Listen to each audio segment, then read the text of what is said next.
চরম লড়াইয়ে শেষ হলো আর্জেন্টিনা। দক্ষিণ আমেরিকার দুই শক্তিশালী ফুটবল দল আর্জেন্টিনা ও উরুগুয়ের মধ্যে অনুষ্ঠিত উত্তেজনাপূর্ণ ম্যাচটি ছিল শারীরিক লড়াই ও লাতিন ফুটবলের মিশ্রণ। ম্যাচটি শেষ পর্যন্ত 1-0 ব্যবধানে জিতে নিল আর্জেন্টিনা, যেখানে একমাত্র গোলটি করেন তরুণ আলবিসেলেস্তে ফরোয়ার্ড থিয়েসো আলমাদা। তবে এই ম্যাচটি পুরোপুরি আলোচনায় এসেছে হাতাহাতি এবং স্লেজিংয়ের কারণে, যার ফলস্বরূপ ইনজুরির সময়ে আর্জেন্টিনার খেলোয়াড় নিকো গঞ্জালেস লাল কার্ড দেখেন। কিন্তু তবুও আর্জেন্টিনা প্রতিপক্ষের মাঠ থেকে 1-0 গোলের জয় নিয়ে ফিরেছে। বিশ্বকাপ বাছাই পর্বের এই ম্যাচ আজ শনিবার ভোরে আর্জেন্টিনা খেলতে নামে উরুগুয়ের সেন্টেনারিও স্টেডিয়ামে। লিওনেল মেসি এবং লাউতারো মার্টিনেজ ইনজুরিতে ছিটকে যাওয়ার পর আক্রমণভাবে নেতৃত্ব দেন হুলিয়ান আলভারেজ এবং নিকো গঞ্জালেসরা। তবে এই ম্যাচের আলমাদার গণবদ্ধ গোলটি দিয়েও উরুগুয়ের দর্শকদের স্তব্ধ করে দিয়ে জয় নিশ্চিত করেন। ম্যাচের প্রথম 90 মিনিট শেষে ইনজুরির সময়ে এক হাই কিকের জন্য লাল কার্ড দেখেন আর্জেন্টিনার নিকো গঞ্জালেস।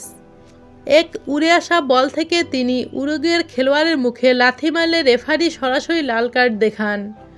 যদিও ম্যাচ জুড়ে বল দখলে এগিয়েছিল উরুগুয়ে, তবে তাদের রক্ষণে কিছুটা ফাঁক ছিল। প্রথমার্ধে ম্যাচটি ছিল বেশ ম্যারমেরে, তবে শেষ দিকে দুটি দলের খেলোয়াড়রা একে অপরের সঙ্গে হাতাহাতিতে জড়িয়ে উত্তেজনা বাড়ান। দ্বিতীয়ার্ধে আক্রমণের ধার বাড়িয়ে সফলতা লাভ করে আর্জেন্টিনা, যদিও প্রথমার্ধে উরুগুয়ে শেষ ভালো রক্ষণ সামলাতে সক্ষম হয়েছিল।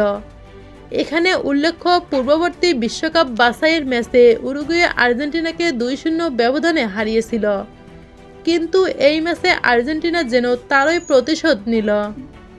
একই সঙ্গে তারা আগামী বুধবার চিরপ্রতিদ্বন্দ্বী ব্রাজিলের বিরুদ্ধে ম্যাচের জন্য প্রস্তুতি সম্পন্ন করল। প্রথমার্ধে কোনো দলই তেমন বড় কিছু দেখাতে পারেনি এবং গোলশূন্য অবস্থায় বিরতিতে যায়। দ্বিতীয়ার্ধে কিছুটা উত্তেজনা ফিরে আসে। সফরকারী মিডফিল্ডার এনজো ফার্নান্দেজ এবং উরুগুয়ের মাথিয়াস অলিভেরা তর্কে জড়ান। পরে দুই দল থেকে কুটি রোমেরো এবং দারউইন নুনিয়েজ যোগ দেন এবং পরবর্তীতে অ্যালেক্সিস ম্যাক আলিস্টার এসে ধাক্কা দিলে দু দলের খেলোয়াড়রা হাতাহাতিতে জড়িয়ে পড়েন।